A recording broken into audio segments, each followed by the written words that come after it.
E vem dominando o time da Ponte pela direita. Moisés entrou na área, partiu, levou na área, pé direito, bateu, é gol! Gol!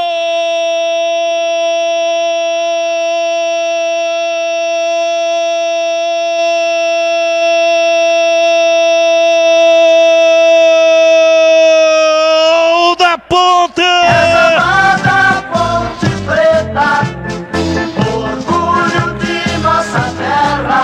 Na marca de 34 minutos passados, primeiro tempo.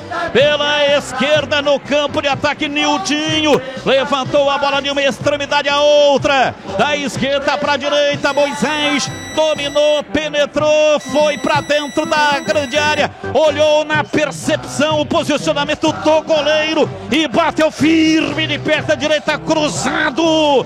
Perda mágica para mandar a bola no fundo do gol. Moisés, artilheiro, faro do gol.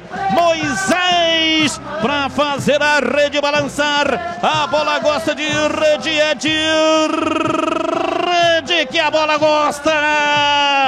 Moisés, a suprema habilidade para fazer o terceiro da Macaca, é goleada no Majestoso. Moisés, Moisés, Moisés, Moisés, Moisés, Moisés, Moisés, Moisés, camisa 21.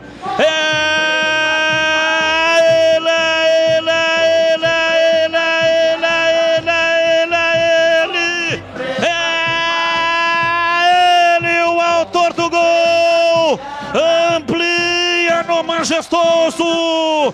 3 para Ponte Preta, 0 para o time do Santos. A torcida vibra, vibra da pele até o osso. Dali Ponte Preta, examada Ponte Preta. E o detalhe do gol é seu Antônio Lupe. Uma verdadeira aula de contra-ataque e lançamentos longos que a Ponte Preta está realizando no primeiro tempo. Lançamento primoroso do Niltinho. De um ponta para o outro, Moisés, pelo lado direito, invadiu a área, livre de marcação. Ainda levantou a cabeça e viu o posicionamento do goleiro John.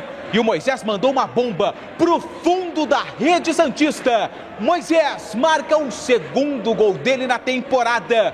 O terceiro da Macaca no jogo. Tá no placar do Majestoso. Ponte 1, 2, 3, Santos 0.